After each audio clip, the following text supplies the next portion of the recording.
Hey guys, how are you doing? Neil here. Today is the ultimate Blackstar amplification metal test, okay?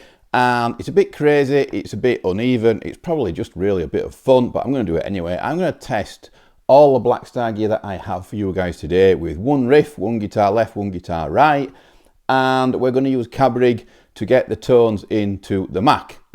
Let's go.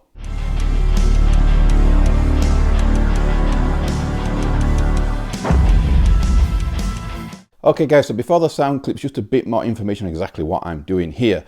There are a lot of products now that Blackstar have. In fact, most of their new products are integrating the Architect software. Architect software is something that you download from the internet onto your Mac or your PC.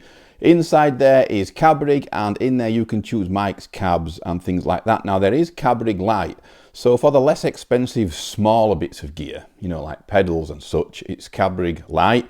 Same for the ID Core range, which is going to be in this demo. It's all Cabrig Lite on there, which is kind of a more compressed, condensed version of Cabrig.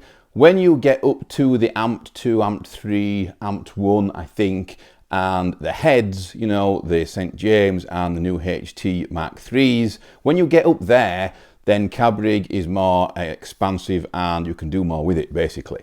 So, because all the items that I am going to put in this demo today, I'm sure you've all seen the thumbnail, so I don't have to go on about it too much, but because they're all running different types of Cabrig, I can't use the same Cabrig settings. Now, all the pedals and amps and everything are voiced completely differently. They really don't sound anything like each other at all. However, they do have that typical Blackstar flavor that I can't really put my finger on.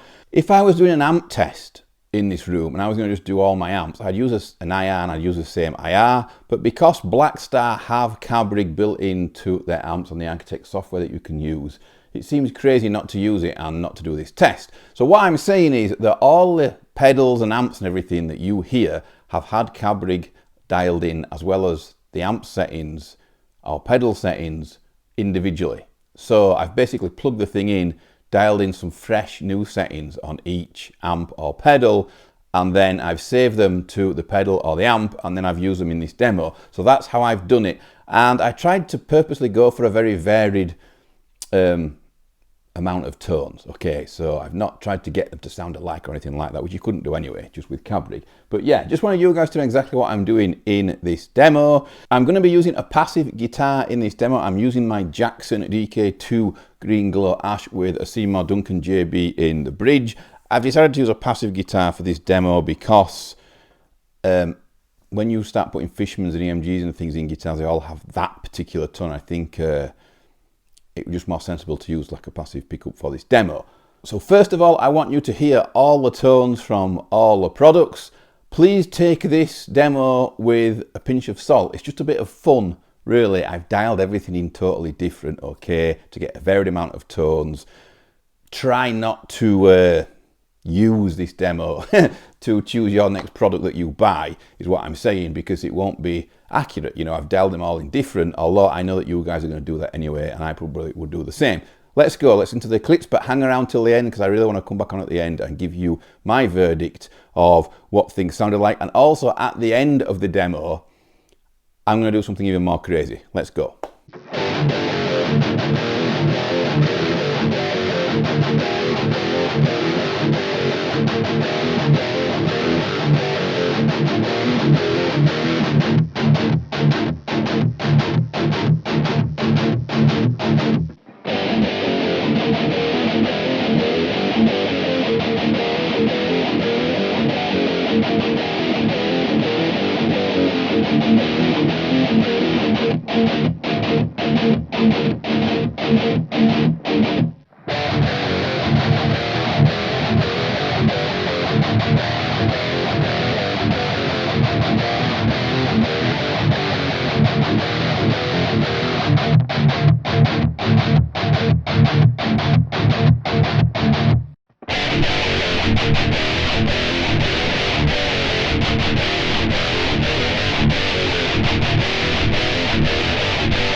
Okay guys, so what did you think? First of all, I just want to talk about the ID Core V4, the latest product from Blackstar Amplification.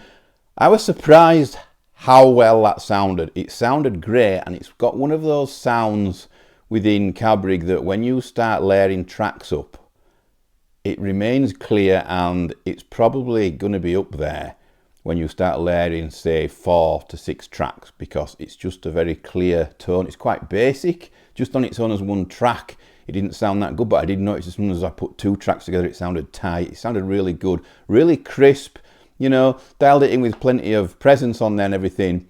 Plenty of treble, ISF and everything was dialed in to be quite crunchy. In a mix, I think it would be up there, it would sound great. You know, the crunchy type high gain tones are always the ones that stand out best within a mix. The next thing that I really enjoyed using, and I'm surprised, I guess I shouldn't be, but I am, the Blackstar Amped 2 pedal, the red pedal that I use on most demos. That is the tone what you hear mostly when I'm demoing guitars for brands like Schecter. And basically, that felt really nice to use and nice to play. I think out of them all, that felt the most nice to actually play through.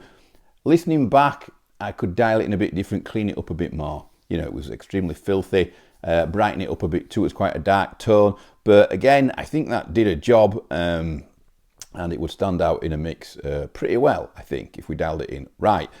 The next thing I want to say is, wow, the Blackstar HT 100 Mark III was clearly chunky as hell. You know, it just sounded fatter, which you'd expect. It sounded thicker, and it sounded great. And I thought, I'm actually in the process at the moment of writing songs for my new band, which hasn't even got a name yet.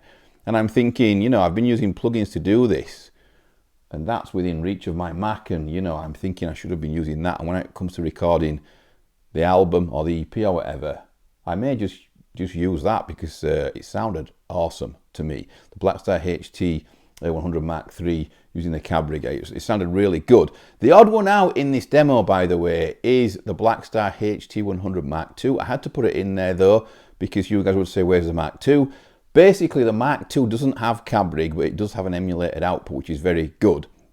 What I will say about amps and amp manufacturers and the modern amps is that I think it's really important that amps nowadays have emulated outputs that are good, or something like Cabrig that's even better. I think it saves you doing buying a load box like the Two Notes Capture X and adding an extra 500 quid to your bill to be able to record at home. And also, I just think it's convenient. It saves you money in the studio if you can go direct out like that. It also saves you a lot of time too, miking things up and all that. It's a time saver, it's a money saver, and for me, it's the future. And most modern amps, in my opinion, should have something like the Cabrig going on there. So Blackstar for me are onto a winner.